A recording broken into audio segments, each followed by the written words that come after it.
안녕하십니까. 하루의 경제 주식 마무리 경주맛 월요일 순서 시작합니다. 외국인들이 우리 시장에 꾸준히 유입이 되고 있습니다. 지금 경기가 생각보다 나쁘지 않다는 판단이 위험선으로 작용하고 있다 이렇게 풀이가 되는데, 일단은 반가운 일이지만 이 투자의 규제, 워런 버핏의 생각은 조금 다른 것 같습니다. 하반기로 갈수록 이 투자할 수 있는 기업들의 수익성 계속 저조할 것이다. 그리고 은행들 위기도 앞으로 한동안 더 이어질 것이다. 이런 좀 비관적인 전망을 내놨습니다. 경주마 대표 전문가 세 분과 함께 답을 좀 찾아보죠. 어서 오십시오. 안녕하세요. 안녕하세요. 주말 사이에 이 세계에서 가장 주목을 받은 종목이 뭐냐라고 한다면 단연 이 종목 꼽을 수밖에 없을 것 같습니다. 실적 선방과 함께 지금 주가가 9개월 만에 최고를 찍고 워런 버핏도 극찬한 종목이죠. 바로 애플입니다. 1분기 기준 역대 최대 매출 찍었다는데요? 네. 애플이 시장을 좀 살린 것 같습니다. 네. 지금 지난주까지 미국 시장 및 국내 시장을 살펴보시면은 뭔가 한 방이 좀 필요했었어요. 네. 무슨 얘기냐면 목요일 날 미국장 같은 경우는 기억하다시피 지방은행 문제 때문에 미국장이 좀 안 좋았다가, 사실은 저희가 금요일 날 어린이날 비도 많이 왔고요. 쉬긴 쉬는데 네. 쉬는 거가 좀 불안했죠. 사실은. 맞아요. 그래서 애플이 나왔는데, 사실은 애플 실적이 매출액은 작년 대비해서 2% 정도 빠졌고요. 이익 같은 경우도 플랫한 수준이긴 했는데 막상 컨센서스 대비해서 더 잘 나왔다. 네. 그리고 자사주 매각 계획이 나왔었다. 이런 두 가지의 큰 트리거가 하면서 가장 중요한 건 주가거든요. 네. 주가가 4%나 기업을 토했다라는 게 일단 키포인트가 같고요. 지금까지 시장이 최근에 결을 봤을 때 금리 인상 혹은 미국 지방은행 문제 때문에 장이 빠지다가 마이크로소프트든 메타든 빅테크 관련 조직들이 실적이 좋게 나오면서 시장을 카바치고 있었던 거거든요. 네. 근데 그런 한 미국 시장의 결을 애플이 마지막에 정점을 찍었다라는 게 일단 제가 보기엔 포인트일 것 같고요. 네. 일단 조금 더 말씀드리긴 하겠지만 매우 고무적인 현상이라고 생각하고 있습니다. 그러니까 애플은 좀 다른 빅테크들하고는 행보가 좀 다른 것 같더라고요. 인력 구조 조정 이런 것도 안 한다고 했다면서요? 일단 현 시점에서는 구조조정은 최후의 수단이다라고 얘기를 했고, 네. 이제 그런 면에서는 시장 우호적이라기보다는 아무튼 자신감 같은 걸 보여준 거라고 볼 수 있는 게, 이제 빵으로 이제 대변되는 회사들 보면 대부분이 다 이제 감원을 통해 가지고 이익 개선을 해왔잖아요. 이제 그런 부분들을 애플은 그거 없이도 이 정도 선방을 했다. 네. 그러면서 이제 밝혔던 게, 이제 자사주 900억 달러 이제 매입해서 소각하는 얘기 있었고, 그리고 또 하나 배당 늘리고, 그다음에 이제 인도 시장에 대한 비전을 제시했다라는 게 저는 큰 것 같습니다. 네. 그런 맥락에서 지금 사실 인력 구조 조정 얘기는 하나의 그냥 까십거리인 걸로 같고, 실제로 이제 그 차별성이라고 그러는 거는 또 다른 성장 시장에 대한 비전 제시를 했다라는데 거기에 의미를 둬야 되지 않을까 싶습니다. 그 주말 사이에 버크셔 주주총회가 있었잖아요. 다들 눈여겨 보셨는지 모르겠는데 버핏이 이제 애플을 얼마나 사랑하는지 또 이날도 확실하게 알 수가 있는 날이었습니다. 근데 이제 소비자들이 세컨카와 아이폰 중에 하나를 고민한다면 단연 아이폰을 선택할 것이다. 저는 생각이 좀 다르긴 한데 세컨카 좋지 않나요? 근데 그만큼 어쨌거나 이 애플이 좋은 기업이다 이런 의미잖아요. 맞습니다. 그리고 이번에 사실 버크셔 해서웨이 주주총회 이제 영상들도 사실 많이 올라오고 저도 좀 봤는데, 버크셔 이제 워렌 버핏이 애플만한 주식이 없다. 사실 1분기에 미국 주식을 주식들 많이 팔았죠. TSMC도 사실 우리 기준으로는 사실 단타가 아닐 수 있지만 네. 한 서너 달 만에 TSMC도 정리를 했고, 그러니까 이제 기업이 나쁘다 안 좋다 그렇다기보다 사실 불확실성이 많다라고 그냥 그 얘기를 하신 것 같습니다. 그러니까 앵커님께서 서두에 말씀하셨던 것처럼 이제 하반기로 가면 갈수록 불확실성들이 계속 있을 수 있다. 그런 거에 대한 이제 불안감. 그러니까 내가 통제하지 못하는 것에 대한 불안감 때문에 매도했다라는 게 생각인 것 같고, 사실 지금의 위기들, 그러니까 은행 위기들 추가적이 있을 수 있는 은행 위기라던가 여러 가지 정치적인 변수들, 네. 이런 부분 사실 통제할 수 없는 것들이잖아요. 그렇다 보니까 그 변수 때문에 하반기에는 어떠한 일이 일어날지 모른다는 그런 불안감이 사실 좀 지배를 하는 것 같고, 아까 이영 부장께서 말씀하셨던 것처럼 사실 인도 시장에서의 성장 비전 제시가 되게 중요했던 것 같아요. 사실 그거 보면서 생각났던 게 그럼 삼성전자는 어떡하지 그 생각이 좀 많이 들었어요. 네. 근데 어쨌든 전 세계 주식시장에 사실 구원투수가 된 게 사실 애플이었던 거고, 덕분에 우리나라 관련 애플과 관련된 뭐 카메라와 관련된 주식들이 오늘 사실 상대적으로 선방했던 네. 그런 하루였던 것 같습니다. 그러니까 LG 이노텍 보니까 오늘 네. 많이 올라가는 것 같더라고요. 네, 맞습니다. 어떻게 뭐, 보셨어요? LG 이노텍? 일단은 LG노텍 계속 실적이 이제 올해가 바닥이다, 상반기가 바닥이다라는 얘기가 있었죠. 여전히 추세는 하방이긴 합니다만 애플이 이제 호실적을 내면서 호실적인지 아니면 가이던스가 낮았는지 네. 뭐 어떤 거를 기준으로 놔야 될지는 모르긴 하겠습니다만 어쨌든 올랐다는 게 중요하거든요. 주가가 올랐다는 거는 시장에서 긍정적으로 해석했다는 게 그게 더 중요한 거니까 네. 일단은 오늘 카메라 관련 주식들 뭐 그거 말고도 삼성전자 관련된 카메라 주식들도 사실 다 좋았었거든요. 그래서 오늘 덕분에 조금 틈새 시장에서 좀 매매를 하기 좋았던 뭐또 하루였던 것 같습니다. 네. 네. 지금 버핏은 앞으로 경기를 되게 어렵게 본다라고 우리가 말을 했는데 이 버크셔가 1분기에 매수한 주식보다 매도한 주식이 2배가 더 많다 이런 얘기가 있고요. 이렇게 비축해둔 현금이 최근 1년 새 가장 많이 비축을 해놨다 이런 얘기를 하는데 보니까 이사님도 현금 비축을 갑자기 최근에 늘리셨다는 얘기가 있어서 네. 저도 지난달 말부터 시작해가지고 이제 운이 좋게 좀 보유 주식들이 좀 올라서 네. 현금화를 좀 많이 진행을 했고요. 저는 개인적으로는 지금 뭐 버핏의 그분의 생각을 이제 생각하는 게 아니라 5월달 장 자체를 제가 조금 보수적으로 보고 있는 입장이기도 하고, 네. 그리고 이제 지수상으로 크게 빠진다라기보다는 좀 이제 일반 투자자들이 많이 하고 있는 개별 종목들에 좀 노이즈가 좀 있을 가능성이 있다. 네. 그런 맥락에서 이제 5월장은 너무 수익에 크게 욕심내지 말라라는 측면으로 좀 접근을 하고 있습니다. 이게 하반기에 뭐 현금을 좀 모아뒀다가 하반기를 대비하는 투자에 대해서 어떻게 생각하세요, 박 차장님은? 이게 투자의 철학마다 다를 수 있는데요. 이런 표현이 조금 위험할 수도 있다고 생각하는데 얘기를 해보도록 하겠습니다. 네. 현금은요, 죄송한데 항상 있어야 됩니다. 예, 그게 그렇죠. 예. 저는 기본이라고 생각하고요.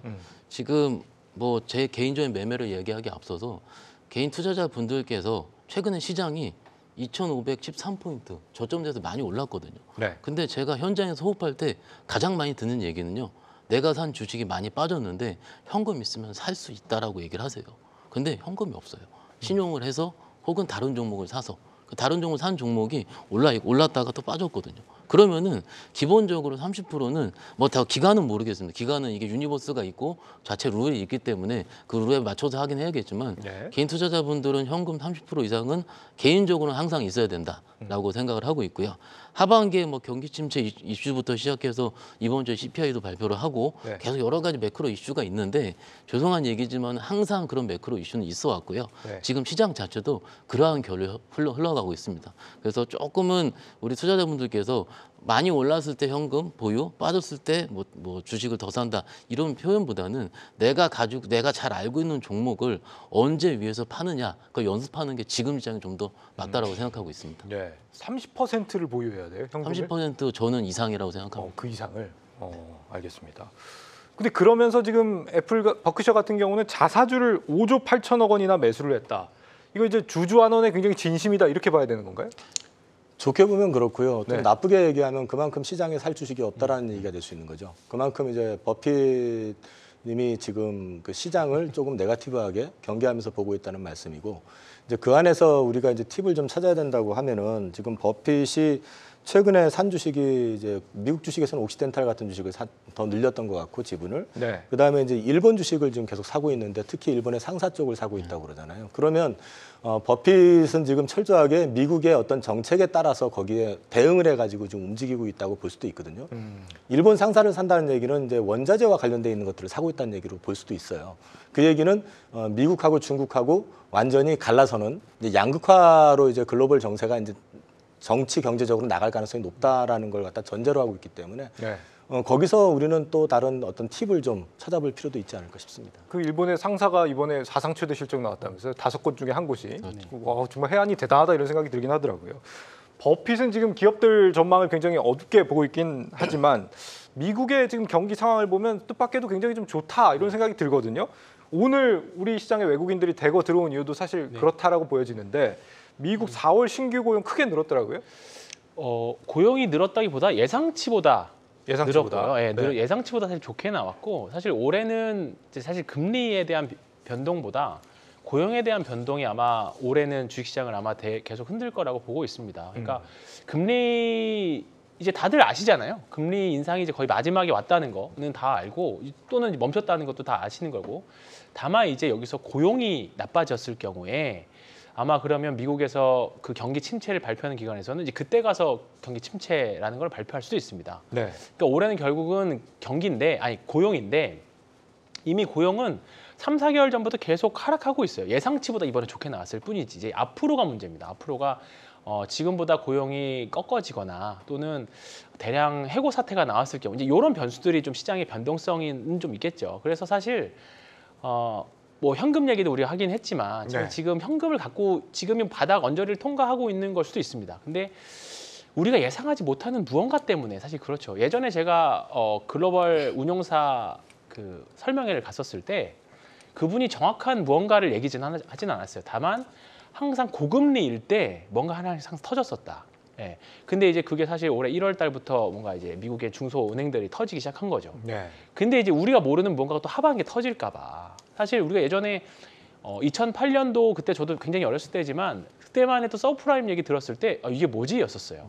이게 뭔데 이랬었어요. 그러니까 근데 사실 지금은 하반기에 우리가 아는 리스크는 사실 주식시장에 큰 영향을 미치지 않을 거라고 봐요. 근데 우리가 모르는 또 갑자기 무언가 어떤 은행들이 터지거나 아니면 갑자기 새로운 용어들이 등장하면서 시장이 갑자기 훅 떨어질 때 그때가 제일 무서운 거거든요. 네. 그래서 그것 때문에 사실 현금을 보유한다거나 또는 리스크 관리를 좀 잘 하셔야 된다. 그렇게 생각을 좀 하고 있는 거죠. 네. 네. 그러니까 지금 뭐 고용도 굉장히 괜찮게 나오고 네. 여기다가 이제 임금도 올랐다는 거잖아요. 이렇게 되면은 경기가 생각보다 좋다 이런 의미가 되니까 이제 물가도 올라갈 걸 우리가 좀 걱정을 해야 되는 거고 우리가 5월이 금리 인상이 끝이 아닐 수도 있겠네 이런 생각이 갑자기 들어요. 이게 항상 그런 얘기가 계속 나오는 것 같아요. 사실은요. 이게 임금 먼저 말씀드리면 임금이 전년 동기 대비해서 4.4%가 오른 거고 전월 대비해서 0.5%가 오르는데 예상치가 0.3이다 이거예요. 그러면은 임금 같은 경우는 전월 비대해서 올랐다 이런 부분이고 아까 말씀하신 실업률이 3.4%인데 컨센서스가 3.6%였거든요. 네. 그러면 이게 69년 이후에 50년 만에 가장 낮은 수치다라는 거예요. 그러면 이 두 가지를 봤을 때는 굉장히 좋거든요. 네. 미국 시장이 좋은데 막상 이것이 좋다라고 신규적으로 해석할 만하면은 뭐가 나오냐면 아까 말씀드린 지방은행 문제가 나오게 되는 거고 지방은행 문제를 했을 때는 변동금리, 상업용 부동산이 문제가 될 수 있기 때문에 상업용 부동산, 즉 변동금리로 됐기 때문에 리파이낸싱이 6월 달 어떻게 될 수밖에 어렵다라는 부분이 나오고 네. 그리고 그 다음에 또 나올 거는 또 뭐가 나오겠습니까?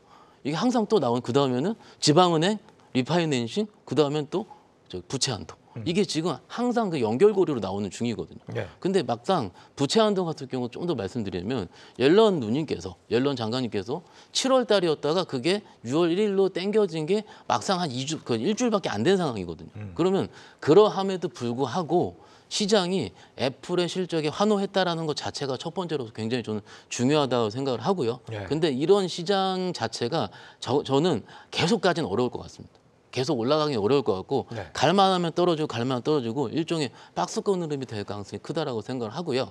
지금 근데 막상 아까 실업률이라는 고용 지표 말씀드렸는데 막상 2월 달, 3월 달에는 빠졌거든요. 2월 달이 24만 8천. 그러니까 1월 달이 47만 명의 고용이 나왔고 2월 달에 24만 명이 나왔고 3월 달에 23만 명. 근데 4월에 조금 오른 거예요. 그러니까 추세적으로 봤을 때는 1월이 고점 치고 계속 빠지고 있는데 이걸 가지고 시장에서 진짜로 시장이 좋다? 아까 황 팀장님께 말씀하신 같은 결이거든요. 네. 그렇게 얘기하기에는 지금은 확인해야 될 게 굉장히 많은 거죠. 그러니까 경기가 지금 뭐 화랑이라고 보기에는 굉장히 어려운 상황인 건 분명해 보이는데 그 제임스 블러드 여는 총재도 그런 얘기를 한 것 같아요. 불황은 아니고 경기 둔화 정도 온 것 같아 이렇게 얘기를 하는데 워런 버핏은 뭐 앞으로 좀 기업들 수익성 안 좋아질 거래 이렇게 얘기하고 있고 어느 쪽이 맞는 거예요? 침체가 오는 거예요? 둔화가 오는 거예요? 그건 저도 모르죠. 그렇죠. 근데 이제 네. 지금 제임스 블라드 같은 경우는 이제 가장 강력한 매파였지 않습니까? 금리도 지금 5.5에서 5.75까지 올려야 된다고 계속 주장했던 사람이고.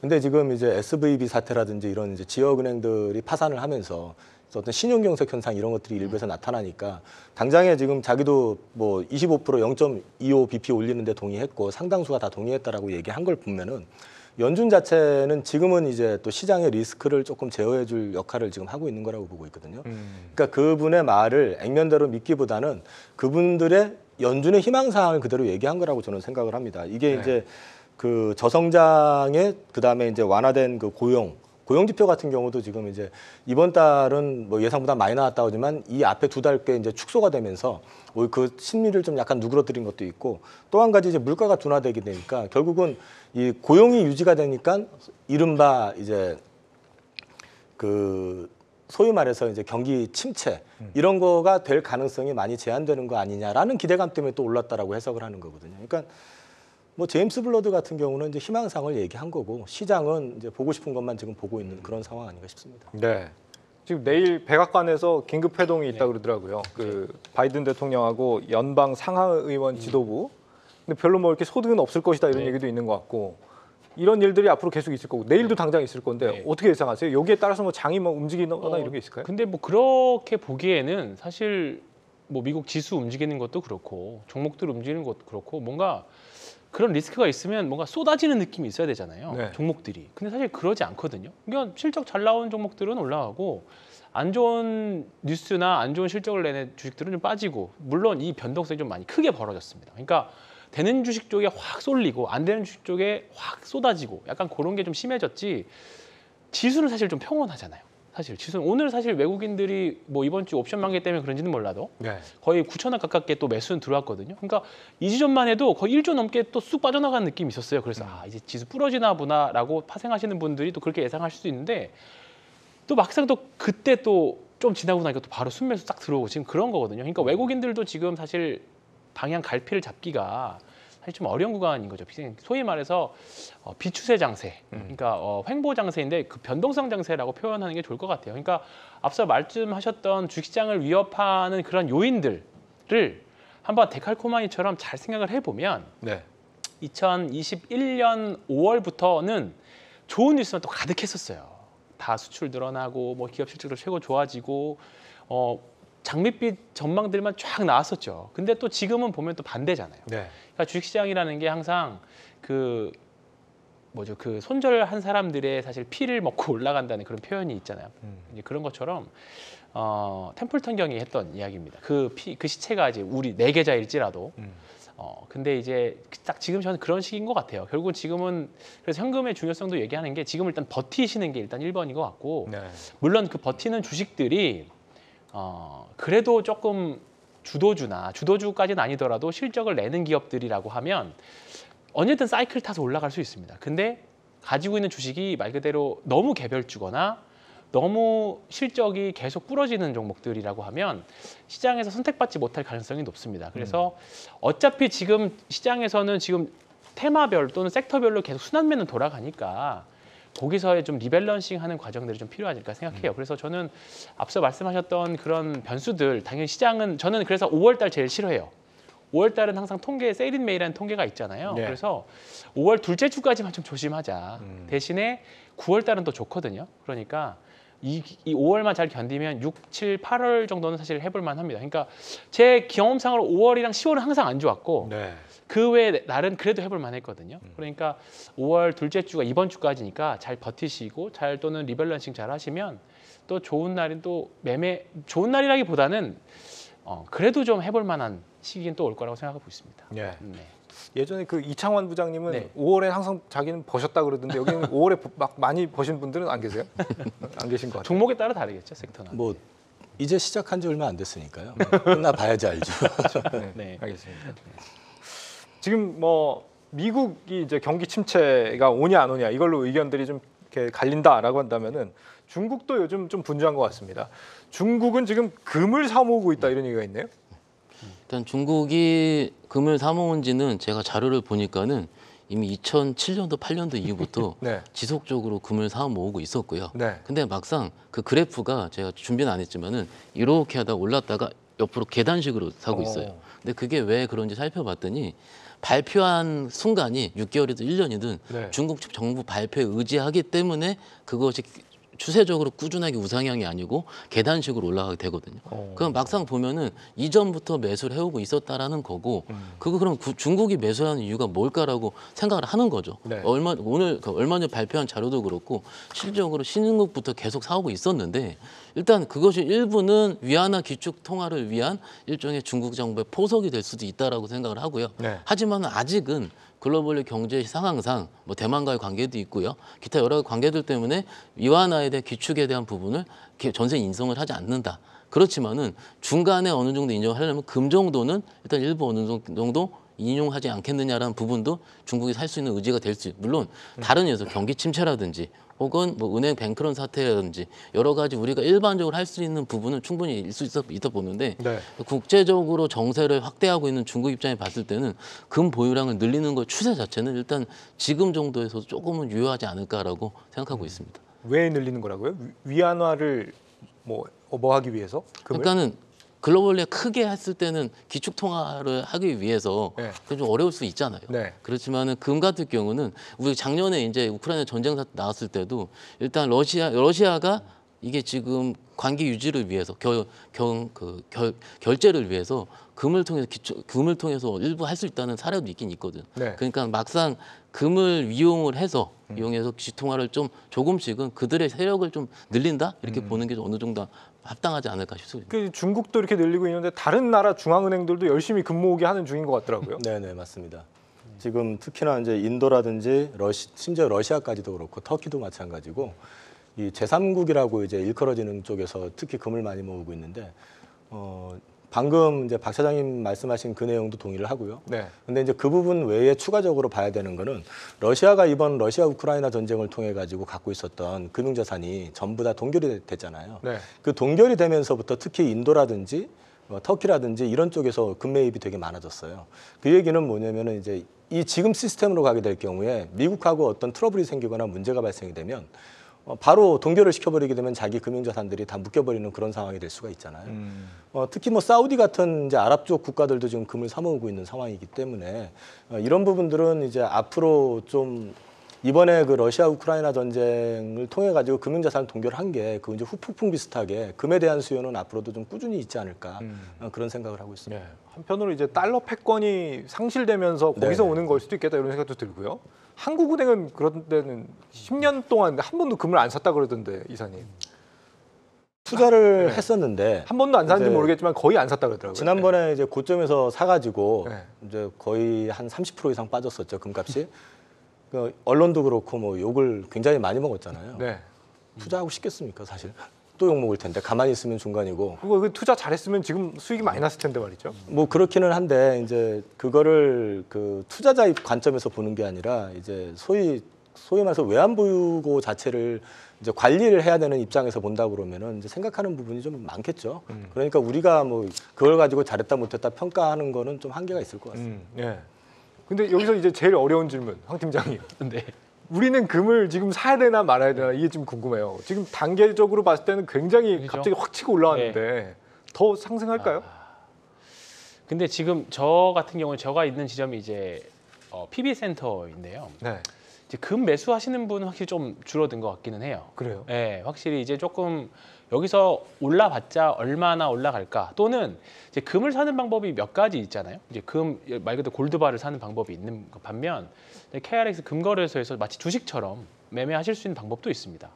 근데 지금 사실 금 골드바를 사가지고 뭔가 보유하기에는 사실 좀 많이 오르긴 한 것 같고 저도. 네. 다만 이제 KRX 금거래소는 언제든지 우리가 매도할 수 있거든요. 매수해서 그런 식으로의 매매 관점으로는 여전히 해볼 만하다는 생각이 좀 들어요. 왜냐하면 지금 금에 대한 뷰를 전반적으로 이제 증권사들의 뷰를 보면 네. 굉장히 좀 복잡하게 써놨는데 잘 모르겠다로 저는 읽히더라고요. 네. 그러니까 지금의 가격이 과매수기는 하지만 나중에 갔을 때 이거를 지금의 뭐 여러 가지 정반적인 뭐 사태에 대비해 보면 합당해질 수도 있다. 뭐 이런 식의 뉘앙스 결로 많이 써놨어요. 그러니까 지금 사실 분석하시는 분들도 사실 조금 많이 어려우신 구간인 것 같아요. 그래서 근데 지금 다만 개인 투자자 입장에서 본다라고 하면 어쨌든 지금 귀금속 중에서 금은 상승 추세에 있는 거잖아요. 네. 결국은 추세라는 게 이런 귀금속이나 원자재나 아니면 경기와 관련된 섹터들이 이런 추세가 한번 발산이 되면 사실 함부로 끝을 논할 수 없거든. 이게 상승 추세든 하락 추세든 네. 그런 관점에서 본다라고 하면 지금 금은 사실 조금 더 상승 여력은 있을 거라고 생각합니다. 예, 왜냐하면 누구도 지금 사실 금이 고점이다. 라고 말 못하거든요. 네. 또는 하락 완전 또는 지금 추가 매수다라고 말 못해요. 그러니까 지금 의견이 팽팽한 상태다 보니까 의견이 한쪽으로 쏠리는 상태가 아닙니다. 네. 그런 관점에서 본다라고 하면 저는 조금 더 가는 관점이 맞지 않나 이렇게 보고 있어요. 그 이사님 네. 아까 전에 뭐 중앙은행들의 뭐 네. 달러 패권이나 뭐 이런 거 얘기도 했지만 그냥 안전자산 선호를 위해서도 금을 이제 매수를 할 수 있는 거잖아요. 포트폴리오 차원에서 저는 금은 여전히 좀 수요가 있을 거라고 보고 있고요. 네. 지금 뭐 비트코인이 지금 이제 3만 불을 가늠하는 판국인데 이제 금에 대한 수요하고 비트코인 쪽으로 이제 수요가 약간 좀 분산된 느낌이 있어요. 그러니까 비트코인이 없었다 그러면 금값은 아마 지금보다 훨씬 더 많이 올랐을 거라고 보는데 그럼에도 불구하고 어쨌든 해칭 자산도 되고 안전 자산 역할 충분히 할 수 있고 그다음에 이제 달러에 대한 가치가 어찌 됐든 지금 저기 달러 가격을 보면 금으로 환산을 해서 보면 지금 형편없이 지금 계속 빠지고 있잖아요. 예. 그런 걸 감안해 놓고 본다 그러면은 이거를 뭐 단기 트레이딩용으로 하는 쪽보다는 포트의 일부로서 한번 잡아놓고 그것도 한 번에 다 사시지 마시고 빠질 때마다 분할해서 사시는 전략으로 해서 유지해 보시는 전략도 나쁘진 않을 것 같습니다. 알겠습니다. 자, 이렇게 이제 미국과 중국 시장 상황 얘기를 좀 우리가 나눠봤고요. 이제 그 사이에 껴있는 이제 우리 시장 얘기를 본격적으로 좀 해보고 싶은데 오늘 같은 경우는 차장님 코스닥보다는 코스피였네요, 일단. 일단 코스피가 12포인트 상승을 했고 네. 코스닥도 아침엔 좋았었습니다. 직원들이랑 얘기를 할 때 9시 반까지 오늘은 좋았다 시장이. 그렇지만 9시 반 이후부터는 매우 재미가 없는 시장이 연출이 됐다. 계속 안 좋았다는 얘기네요, 그러면. 그렇죠. 하루 종일 한 6시간 반 중에 6시간이 안 좋았고요. 네. 그 이유를 우리가 생각했을 때 종목은 확산이거든요. 근데 확산되는 종목들이 매우 적었습니다. 오히려 아침 9시 반까지만 그래도 주말 사이에 미국이 좋았으니까 조금 떴었던 섹터가 쭉 밀렸고요. 특히 오늘이 재미없었다고 말씀드린 이유는 최근에 가장 큰 버팀목을 했었던 2차 전지 섹터와 그리고 엔터 섹터가 크게 밀렸거든요. 그러면은 개인 투자자들 입장, 저도 포함입니다.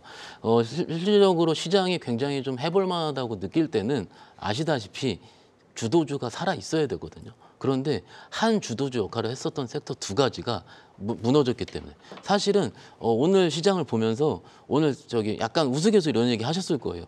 지난주에 엔터랑 2차전지, 엔터가 2차전지 섹터를 뒤를 이어서 주도주 역할을 할 것이다라고 지난주에 많이 얘기를 했거든요. 네. 근데 그게 그러나 얘기하자마자 올해 무너졌으니까 역시 전문가들도 실력이 없다 이렇게 얘기하시는 분도 있을 거예요. 근데 그만큼 시장이 굉장히 좀 약간 수급이 얇게 좀 나오고 있는 중이기 때문에 일단 지금이 조금 매매가 어렵다. 아까도 좀 팀장님께서 말씀하셨는데 그렇기 때문에 일단 시장은 오늘 좀 재미가 없었다 말씀을 드리는데 또 이제 오늘 시장은 그래도 오늘 시장이고요. 네. 또 내일 시장을 다시 열어보긴 해야 될 것 같습니다. 2차 전지 분위기는 확실히 지난주부터 계속 좀 완전히 좀 꺾인 것 같은 느낌도 들고요, 이사님. 좀 어려운 질문을 또 드리나요? 꺾였다라기보다는 이제 단기에 쏠렸었던 부분들이 좀 분산되는 느낌은 좀 분명히 있습니다. 네. 그리고 이제 2차 전지의 성장성에 대해서는 뭐 전 증권사 애널리스트들도 다 마찬가지지만 그 의문을 표시하는 데는 없어요. 다만 그 속도에 대한 부분을 가지고 이제 지금이 들어갈 타임이냐 쉬어야 될 타임이냐 노이즈가 있는 건데 저는 이게 한쪽으로 쏠리는 거는 결국은 좀 분산이 된다. 그게 정상이고 시장이 정상적으로 움직여야지만이 그 다음이 좋다라는 측면이기 때문에 네. 지금의 현상은 좀 자연스러운 조정으로 저는 받아들이고 있습니다. 네. 근데 이번 주 금요일에 이제 MSCI에 에코프로가 편입됐냐 마냐 이게 결론이 나오잖아요. 네. 요거 전후에서 주가는 그럼 어떻게 움직일 거라고 보세요? 이거 통계를 내보면 사실 월 말 편입이기 때문에 네. 사실 결정이 나면 사실 그 이후에 액티브 펀드들이 따라 들어가는 것들 때문에 이제 월 말 정도까지는 조금 더 상승은 있을 수 있죠. 근데 사실 제 경험상으로는 편입이 확정이 되면 예를 들어 6월부터는 수급 이슈는 좀 사실 계속 따라 들어왔던 액티브 펀드가 이제 더 이상 들어오지 않는 거기 때문에 수급이 좀 연속성을 좀 끊기는 부분들은 있죠. 그래서 뭐 단기 매매하실 분들은 지금도 사실 저는 해볼 만하다는 구간은 돼요. 근데 이게 호흡을 매매하시는 시간 지평을 짧게 가져가시냐 길게 가져가시냐에 따라서 결정을 하셔야 될 부분인 것 같고 2차 전지 주식들은 뭐 오늘 사실 조금 뭐 실리콘 음극재 관련해 가지고 시초가 높게 다들 시작했던 종목들이 결국은 쭉 밀려서 끝났거든요. 그러니까 네. 예를 들어서 한 2달 전에 이런 오늘 같은 테슬라에서 그런 실리콘 음극재와 관련된 이슈가 나왔다라고 하면 그냥 상한가를 갔을 수도 있었던 상황이었을 것 같아요. 근데 지금 시장의 상황이 또는 시장의 심리가 좀 바뀌었다라고 하는 건 이런 부분들이라고 보거든요. 그래서 지금은 뭐 저희 셋 다 말씀드린 거지만 진짜 매매하기가 좀 어려워요. 그러니까 그 호가들이 더 얇고 그 다음에 수익이 조금 나면 바로 차익 실현 물량 나오고 너무 나쁜 악재에는 너무 심하게 또 투매들이 쏟아져 나오고 확인도 안 하고 그냥 뭐 나오면 그냥 따로 우후죽순으로 그냥 설절 물량 나오고 올라가는 종목들은 그냥 뭐 묻지 말고 그냥 또 따라 올라오는 그런 네. 종목들이 있기 때문에 특히 올해가 진짜 매매하기가 어렵다고 느껴집니다. 네. 그런 의미에서 오늘 주도 흐름을 보였던 게 이제 사료, 육계, 뭐 곡물 이런 거였잖아요. 여기 갑자기 왜 하필 오늘이냐 이런 의문이 좀 생기긴 해요. 일단 크게 두 가지 관점으로 볼게요. 네. 일단 오늘 상한가를 쳤었던 몇몇 사료 관련, 곡물 관련 주는 첫 번째로 시총이 작습니다. 그리고 대주주 비율이 굉장히 높아요. 대주주 비율이 20%, 30%가 아니고 40%, 60% 사이 종목들이 많습니다.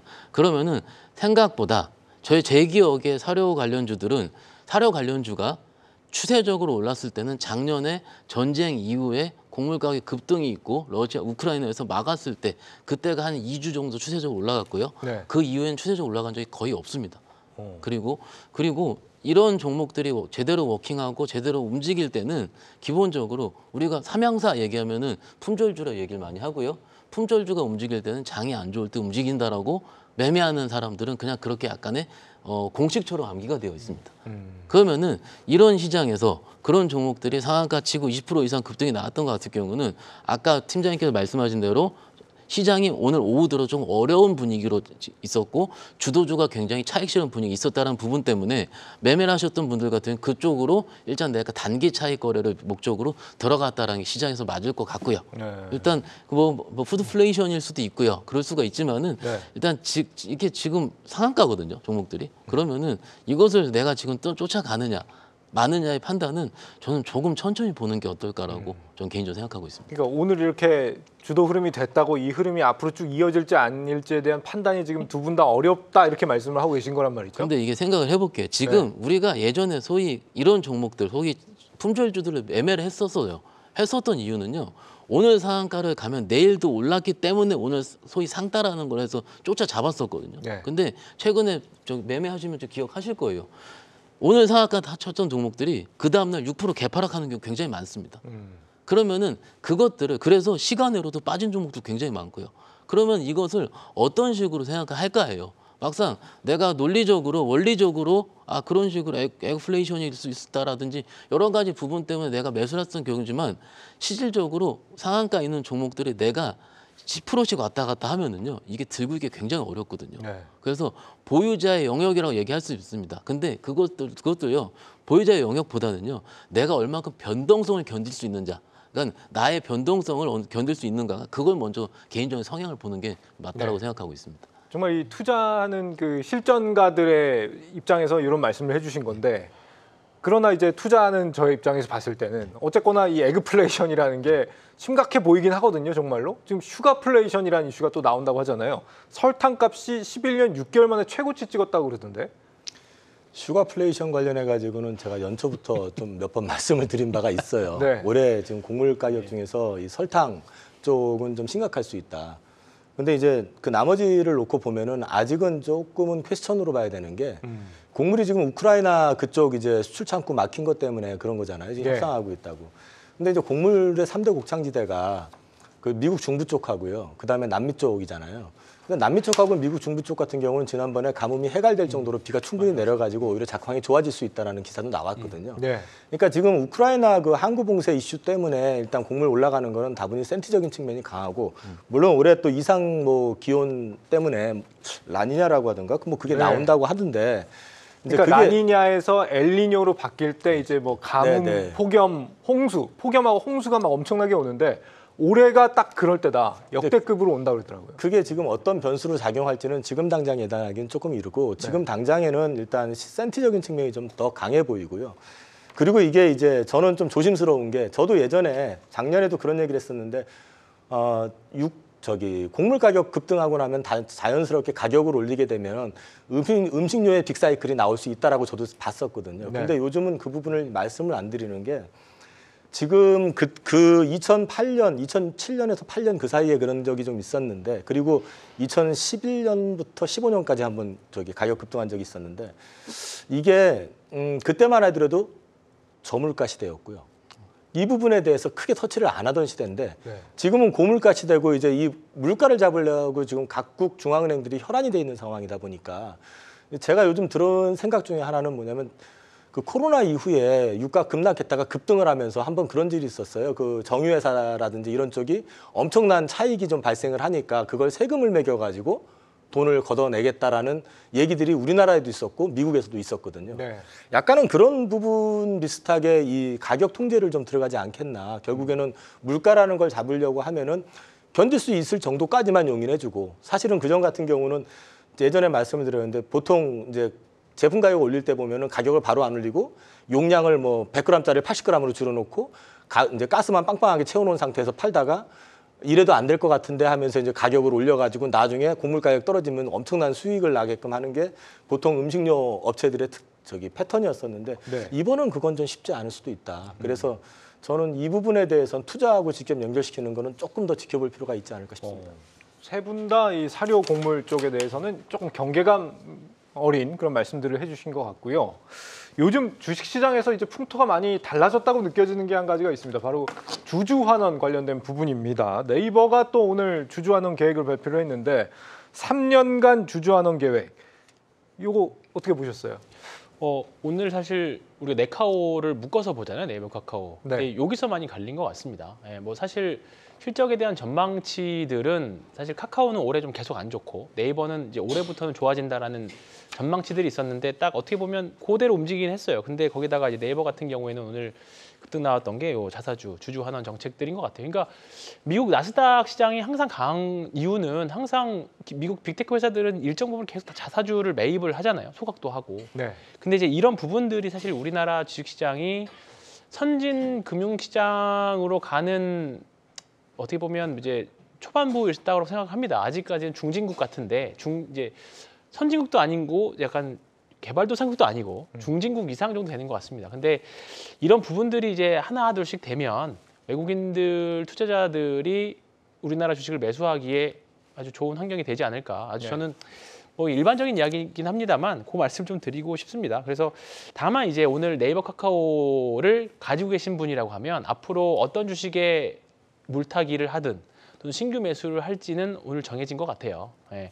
그러니까 안 오른 거를 사시면 안 되고 이제 주식이 오르기 시작한 거 추세를 전환을 시도를 하는 거를 하셔야 되거든요. 그렇기 때문에 분명히 나중에 네이버 카카오가 두 개 동시에 오른다라고 하면 뭐 약간 뭐 키 맞추긴 할 수 있긴 하겠습니다만 분명히 탄력은 네이버가 좀 더 좋지 않을까 그렇게 카카오보다는 말씀드리겠습니다. 네이버였다. 네.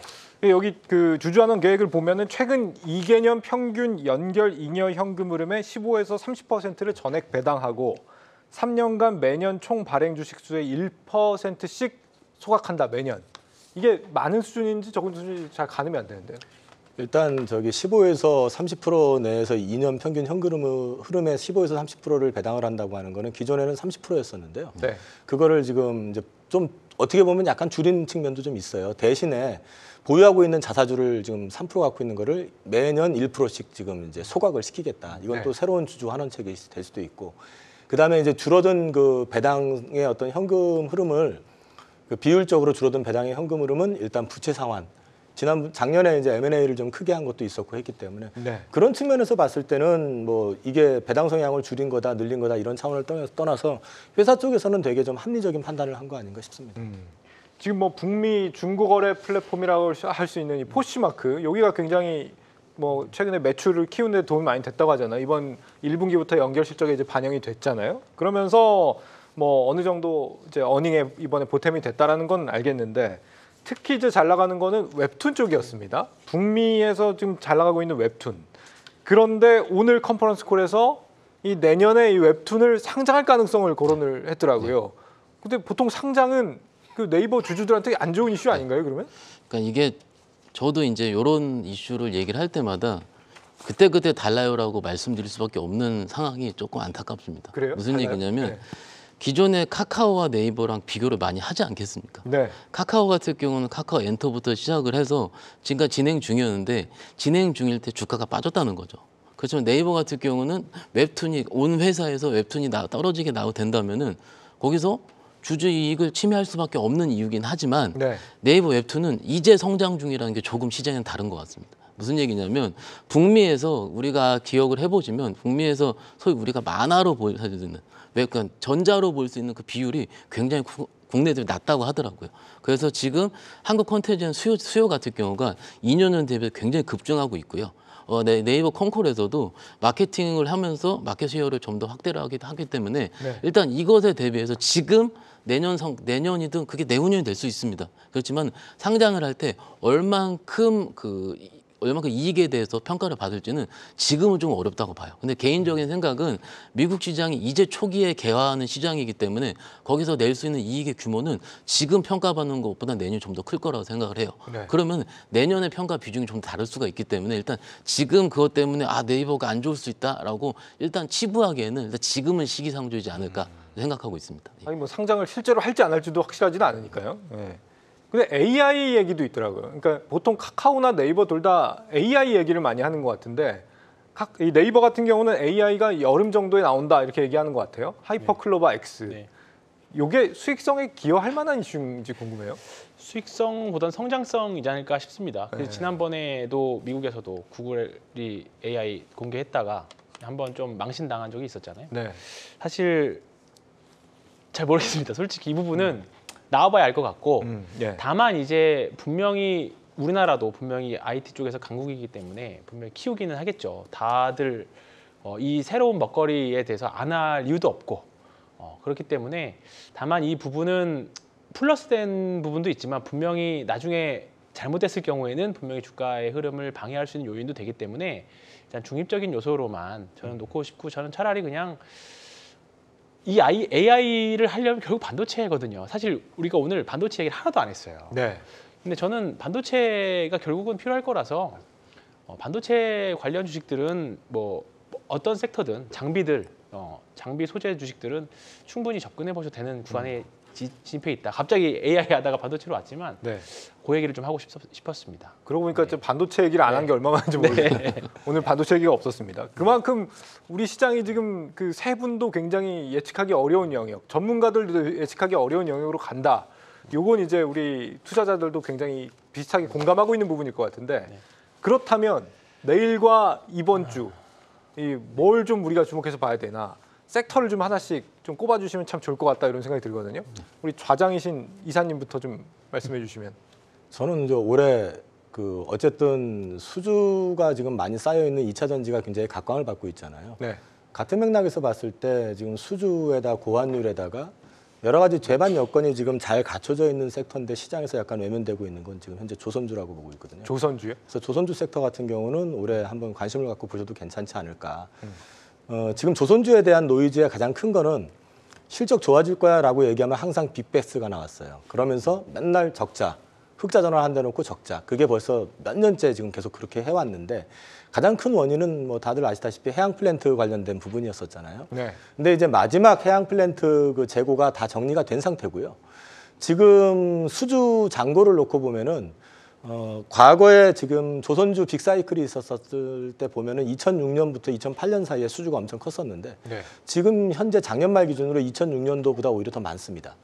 여기다가 지금 신조선가 같은 경우 계속해서 선박 가격은 계속 오르고 있어요. 거기다 지금 아시다시피 지금 환율이 1,300원대, 2006년 7년 대비해 봤을 때 오히려 더 환율이 더 높습니다, 지금. 그리고 해양 플랜트 잔고가 없다라고 말씀을 드렸잖아요. 대신에 지금 LNG 캐리어 선박에 대한 부분이 지금 수주가 역대급으로 쌓여 있는데 이 LNG 캐리어가 지금 계속해가지고 신조선가 상승을 일으키면서 역대급으로 지금 고수익 상품이 돼 있거든요. 네.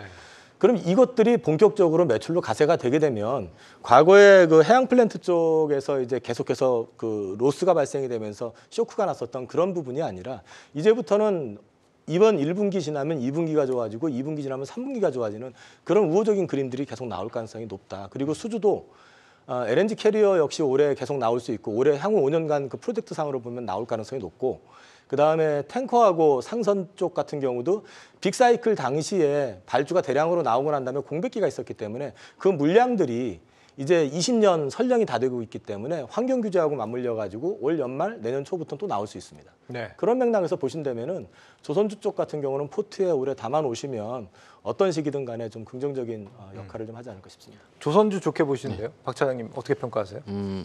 조선. 저도 조선 좋아합니다. 예. 좋아하는데 선호를 여쭤본 게 아니고 네. 어떨 것 같으냐. 네. 조선 좀 많이 안 올랐으니까는요. 네. 최근에 시장이 좀 그렇게 좀 움직이고 있습니다. 그래서 그 시장에 좀 저는 개인적으로 어떤 섹터를 얘기할 때 시장을 같이 호흡하면서 네. 교집합을 찾아야 된다고 생각을 합니다. 네. 근데 최근 시장 보시면은 아까 제가 엔터랑 2000년 말씀을 드렸던 것처럼 종목이 꾸준하게 연속적으로 가는 걸 쳐다보질 못합니다. 네. 그 이유는 실질적으로 시장 자금이 메말라 있기 때문이고 그리고 수익을 빨리 내야 되는데 내가 이제 저희 클라이언트가 있지 않습니까? 네. 클라이언트인데 펀드든 고객이든 보여줘야 되는데 그거를 실질 단기적인 수익을 보여주려면 수익 난 걸 팔아야 되거든요. 근데 그게 지금도 계속되고 있습니다. 그 수급 자체가. 그래서 많이 오르지 않고요. 혹은 섹터별로 우리가 집중을 하게 되면은 많이 오른 섹터는 다 같이 팔아버리게 되거든요. 연속성이 없어요. 그래서 섹터 입장에서는 바이오 쪽, 바이오. 예, 성장에 대한 의심을 원래 하지도 않았기 때문에 네. 그리고 금리 인상에 대한 기대감이 꺾일 때쯤 인하가 좀 나오게 될 때쯤이면 바이오가 한 번씩은 튀는 경향 그리고 이번 주에 그 바이오 컨퍼런스 조금씩은 예정되어 있는 수준 있고요. 아니면은 완전 개별주들로 봐야 될 것 같아요. 우리가 요즘 텔레그램이라든지 여러 가지 중소형주 많이 하시는 분들 좀 접할 수 있는데 정말로 메이저들이 커버하는 종목들 같은 경우는 이 수급이 굉장히 왔다 갔다 합니다. 네. 그렇지만은 실질적으로 우리가 어떻게 보면 종목들이 꾸준하게 실적이 나오는 종목들 같은 경우는 계속 매수가 이루어지게 되거든요. 그래서 완전 개별 섹터를 하든 아니면 바이오 쪽을 보시는 게 네. 어떨까 생각하고 있습니다. 바이오 어떻게 보세요?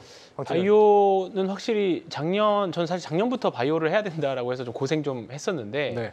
이제는 조금 바이오는 포트에 한두 종목씩은 편입해도 된다고 생각합니다. 뭐 셀트리온 그룹주도 괜찮고 최근에 SK 바이오사이언스나 삼성바이오로직스나 그다음에 뭐 SK 바이오팜이나 확실히 조금 이제 바닥에서 추세를 전환하려고 하는 시도들은 나오고 있어요. 근데 이미 몇몇 종목들은 뭐 메지온이나 이런 종목들 그리고 앱클론 같은 종목들은 좀 내려와 있지만 한번 어쨌든 좋은 성과를 나와서 한번 슈팅들이 좀 나왔다가 뭐 쉬었던 종목도 있지만 그런 상태예요. 그러니까 지금 바이오는 저는 지금은 트레이딩, 네, 지금은 트레이딩인데 조금 더 뭔가 시장에서 뭔가 열광하는 그런 분위기가 좀 있습니다. 이게 2차 전지 주식들이 올라갈 때랑 바이오 주식들이 올라갈 때랑 약간 호가창에서 느껴지는 그런 느낌이 좀 다릅니다. 확실히 바이오는 약간 투기적인 성격도 좀 있다 보니까 약간 올라갈 때 막 이 종목 아니면 안 돼라는 느낌들이 막 있거든요. 제약바이오는. 근데 네. 그게 2018년도 상반기에 경험해보셨던 분들이라고 하면 그 느낌을 아실 건데 아직 거기까지는 전달된 것 같지 그 느낌이 아직 온 것 같지는 않습니다. 네. 그래서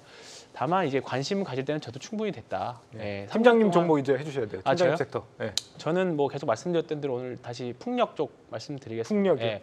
뭐 CS 그룹주들도 그렇고 너무 안 가는데. 예, 일단 한 번 시세 냈다가 네. 지금 한 보름 한 2주 정도 쉰 것 같거든요. 네. 근데 뭐 충분히 추세라던가 그다음에 대세에서는 사실 변화는 없을 거라고 봅니다. 그래서 2025년, 2026년도에 글로벌하게 해상 풍력 단지들이 설치가 된다라고 하면 이제 올해부터는 본격적으로 수주들이 나올 거라고 보고 있거든요. 다만 이제 증설 때문에 나오는 뭐 유상증자라든가 그런 좀 약간 갑자기 나올 수 있는 그런 부분들도 좀 있지만 네.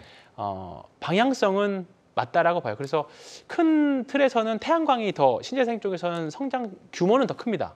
근데 성장률은 풍력이 더 크기 때문에 올해는 한번 풍력 쪽은 한번 기대해 보셔도 되지 않을까. 뭐 터빈 이런 쪽이요? 네, 터빈은 사실 뭐 글로벌 메이저 회사들이 하는 거고 네. 우리나라에서 풍력하면 떠오르는 회사들 있잖아요. CS 윈드, 네. 그다음에 CS 베어링, 그다음에 SK 오션 플랜트 뭐 이런 하부 구조물 하는 회사들 예전 삼강 M&T죠. 그런 회사들 충분히 해볼 만하지 않을까 그 생각을 좀 계속 들고 있습니다. 네. 윈드가 좋아요? 베어링이 좋아요? CS. 시가총액은 윈드가 훨씬 크죠. 윈드가 네. 큰데 변동성은 베어링이 훨씬 큽니다. 어. 이건 취사 선택하시면 될 것 네. 같아요. 네. 요 그 풍력이라는 거에 대해서 동의하십니까? 뭐 2차 전지가 고성장 산업이라 그러면 네. 그린에너지 sek터 역시 마찬가지로 고성장 산업인 거고 말씀하신 것처럼 해상풍력 쪽 시장을 열리게 될 경우에는 그게 그 상승폭 자체가 수익 상승폭 매출이나 수익 상승폭 자체가 육상하고는 또 다릅니다. 네. 그렇기 때문에 충분히 저는 가능하다고 봅니다. 네. 세 분의 그 추천 섹터를 서로 동의해 주시면서 아주 훈훈하게 마무리를 해보겠습니다. 이 버핏의 나이가 올해 지금 92세라고 하죠. 직장은 정년이 있지만 투자는 평생입니다. 남보다 빠르게 수익을 내려고 무리하고 또 편법을 쓰기보다 느리더라도 좀 제대로 걷는 방법부터 익히는 게 좋겠죠. 그래야 오래 갈 수 있습니다. 경주마와 함께 하나하나 차근차근 배워가시죠. 내일 뵙겠습니다. 고맙습니다.